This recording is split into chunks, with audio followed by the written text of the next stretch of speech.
All right, in this video, I'm going to go over the Unit 2 review. For question 1, you're just plugging these values in for x. You could use Desmos to help you do that. Just make sure you use the function notation. So on here, if I want to do f of x equals, and then we have x cubed plus 1 over x, then all I would need to do is type in those values. If it gives you a decimal, feel free to click this to change it to a fraction. But that's how you would evaluate those. If you want to do them by hand, it should not be difficult to do it by hand. If you have to plug in a variable, there's nothing you can do other than actually just plug that in, right? So just to do f of a, that would be a cubed plus 1 over a, and that's all I can really do there. But the ones where you're plugging in numbers, if you want to use Desmos to help you there, you can. Or if you want to work it out by hand, that's fine as well. Question 2, you're also just plugging these in. It is a piecewise function. When you go to plug something into a piecewise function, the first thing you look at is the conditions over to the right. When I go to plug that number in, I need to figure out where does that number belong. It's going to be one of these three places, right? So if I were to plug in -4, -4 is less than 0, so I would use that top piece to plug in -4, and I evaluate. If I'm going to plug in 0, I would find where 0 belongs. It's the middle one because that's the one that has the or equal to 0, so I plug in 0 there, and I get that value, and so forth. Okay, so make sure you're just checking where does it go here, and then you're going to plug it into that piece of the function. The next question is to graph that. To graph a piecewise function, I would suggest using Desmos. The way you would write this out is you have to do the condition first. So I'm going to do f of x equals, do a squiggly bracket. So the first piece, we're going to do the condition x is less than 0, and then I'm going to put a colon, and then I'm going to type in 2x. So if x is less than 0, colon, and then I'm going to tell it what to graph. Graph 2x, and then I'll separate with commas. The next one is if x is less than or equal to, if x is between 0 and 2, then we're going to graph x plus 1. And the last one would be if x is greater than or equal to 2, colon, graph x minus 2 squared. If you do it that way, that would be my recommendation to help you get this. What I would do is I would click the setting wheel and I would click the table, and notice how it gives me some points to plot. Any point that you plug in, if you notice, it will plot those over here for you. The big concern is that at the place where you switch, which happens at 0 and at 2, only one of those can be a point and the other one needs to be an open circle. And Desmos will make the point where it goes. So there's a point here, which means this is an open circle up here. And on this one, the point is here, which means this is an open circle right here. For number 4, if we're going to find the average rate of change over an interval, when it gives you an interval, it's giving you 2 x values. We want to find the slope. So I know on the bottom I'm going to do 5 minus 2, but on the top I just need to do those y values. So I would use this function to plug in 5 and to plug in 2 to get the y values. If you plug in 5 to that, you get 105, and if you plug in 2, you get 0. So I've got to figure out those y values first, and then I'm just doing the slope formula. Okay, so that would give us 35 if we evaluated that. So make sure if you see interval, you understand that those are the same value. Those are both x's. They're both x values. Find the y values using the function. The next question, part C, is also a rate of change over the interval from x equals -1 to x equals 2. I've highlighted those points for you. If you want to use the points and do the slope that way, you can. So the point at -1 is -1 comma 6. This point right here. And the point at 2 is the point 2 comma 0. That's that point there. And I could do the slope formula, or if it's a graph, just draw a line connecting and figure out what your rise over run is. So we go down 6 and over 3. which means the slope is -2. When you do the increasing and decreasing part of this, when is the function increasing, when is it decreasing, you are always telling me the x interval where the graph is going up and the x interval where the graph is going down. So the mistake that some people make is they want to give me y values here because we're thinking up and down. But what our thought process needs to be is from what x value to what x value is the graph going up. So from -infinity to 0, over that interval, the graph is going up, right? The graph goes up because we're always going from left to right over an x interval of -infinity to 0. And then from x equals 0 to x equals +infinity, the graph is going down, right? So it's decreasing from 0 to infinity. The y values do not matter at all. You do not have to tell me the y values. You're just telling me from what x to what x is the graph going up, and then the same thing when is it going down. For function transformations, make sure you're using the parent function that's given. If we're going to translate horizontally, that all happens on the inside. So the things that affect a graph horizontally, moving it to the left, that's inside, and left is addition. If I horizontally stretch or compress, that's multiplication on the inside. If you happen to reflect over the y-axis, that would affect the graph horizontally. That would be negative on the inside. The things that affect the graph vertically happen on the outside. So if I move it up, that's going to be the absolute value of x and then +4 on the outside. A reflection over the x-axis, you just make the function negative. A vertical stretch is, again, multiplication, but this time on the outside. So notice the difference there between those two, depending on if it's vertical or horizontal. The last one, translation to the right, 3 units. So that's going to be subtraction of 3 on the inside. Down 2 units, that's going to be a subtraction of 2 on the outside. And then reflected about the x-axis, I just need to make that negative.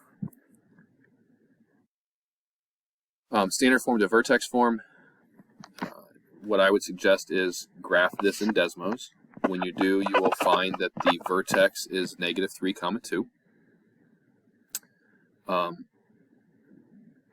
Also, you'll see that it goes down because the a value is negative, which means we have a maximum value, and the maximum value is the y-coordinate of the vertex, so the maximum value is 2. When you go to write something in vertex form, it's a times x minus h squared plus k. The a value is the same as the old a value, so the a value is -2. The h and k are the vertex numbers in that order, so we're going to do -3 or +3 squared and then +2, and that would be the vertex form of your parabola. I would just recommend that you also graph that and make sure you get the exact same graph as this to make sure that you did that right. For numbers 8 and 9, if you have a graphing calculator, you shouldn't miss these. Just make sure you're plotting points. Make sure you're telling me if it's a max or a min. This one's going to go down, so it's going to be this one's going to have a maximum value. This one, the a value is positive, so it's going to be going up. So this one's going to have a minimum value. Other than that, you shouldn't really miss anything there because you do have a graphing calculator. Numbers 10 and 11 deal with function composition. This is just telling you what to do with the two functions. So take f and divide by h. So I'm going to take the function f and divide by the function h. If you can simplify, you should do so. On this one, the top does factor, and then I'm able to cancel the x plus 2's. So my answer is just going to be x minus 2. I'm going to ignore this direction because that direction will not be on the test. So I just get x minus 2. F times g, take the function f, multiply by the function g. There's not really anything I can do there, so I'm done. Okay, so hopefully we get the idea. F plus g, take the function f, add the function g. Again, nothing I can really do there. But if I were to ask you to, say, add f and h, thinking about those two functions, I could do some combining of like terms. So just always make sure that you are considering, is there anything I can do to simplify? And if so, you need to do it. And if not, then just leave it as is. D and E, probably the most missed whenever I give a test like this. It's function composition. It is not multiplication. So the idea is the function h is plugged into the function g. Okay, so I'll write those out to the side, but the function g is the square root of x minus 5. The function h is x plus 2. The idea of a function composition is that I'm taking one function and inserting it into the other function. So g of h of x means I'm going to take the function h, and that's going to replace the x in function g, which means I'm going to get the square root of x plus 2 minus 5. To simplify that, you could just say the square root of x minus 3. Okay, well then this one is take the function h, plug it into g, and then take that and plug it into f. Well, we've already done this g of h. That's this part right here. So g of h, I already know what that value is. That's the square root of x minus 3. I'm going to take that, and I'm going to plug that into the function f. The function f is x squared minus 4. So I'm going to take this and put that in for the x right there. So I'm going to get the square root of x minus 3 squared. Okay, the simplifying there would be, when I square the square roots, it's going to cancel. I'm just going to get x minus 7. If there is a number here instead of x, that means I'm supposed to plug that in. So I would still identify what the function f plus g is, which is x squared minus 4 plus the square root of x minus 5. But then I'm going to plug in 9 for those x's. As long as you do the notation correctly, you can do this in Desmos. If I state what all these functions are, so f of x is x squared minus 4. G of x is the square root of x minus 5. And h of x is x plus 2. I can't do f plus g of 9. That's not going to do anything for me. But what I can do is just put the 9 with both. I can do f of 9 plus g of 9. And that would give me that answer of 79. So you can type those in to get those values. Just make sure that if there is a number there, you're plugging that number in, and your answer should just be a number. I'm going to go ahead and move on. When you're finding domain, if you have a fraction, you want to make sure that the bottom is not 0. So I'm going to start with 13 here. I just want to make sure that this isn't equal to 0. So I would factor, and then I would find those values. X cannot be 3 or 4, because that would make the bottom 0. If I don't ask for interval notation, you're good to leave it like that. If you want to give me interval notation, I would probably consider giving you a bonus point if done correctly. When you have a square root, anytime you have a square root, you want to take the inside part of the square root. And we say the inside stuff cannot be negative. And the way we say that is it needs to be greater than or equal to 0. Okay, well the issue on this one is that that square root is on the bottom. So it's kind of combining this idea, in which case I would then say, okay, well it can't equal 0, so I just need to go strictly greater than 0. I got to take away that or equal to part. Then if you solve this, we would subtract 9, divide by negative 1, which causes me to flip my sign, and I would get that x has to be less than 9. So square roots greater than or equal to 0 on the bottom cannot equal 0. If you need to combine those two things like we did here on 12, then take away the or equal to part. To determine if the function is 1 to 1, we just need to see if something passes the horizontal line test. This clearly does not pass the horizontal line test because I can hit that graph more than once with a horizontal line. But 13 would pass the horizontal line test. And then finding an inverse. First, replace your f of x with y. The very next thing that I would do is just switch the x and the y. Don't do any algebra. Just literally rewrite the x where the y is and the y where the x is. Then you just want to solve for y. So I'm going to subtract 3. X minus 3 equals 1/2 y. To get rid of the 1/2, I would multiply both sides by 2. It's going to cancel my 1/2 there. I'm going to get that y is equal to 2x minus 6. And then you should reintroduce the function notation. So the way that you say inverse of this thing is you essentially put what looks like a -1 exponent instead of y. So we're going to do f inverse of x is equal to, and then I'm just going to write this down, so 2x minus 6. I can work through this one as well.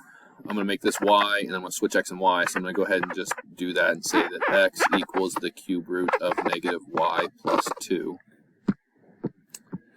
To get rid of the cube root, you want to cube both sides. X cubed equals -y plus 2.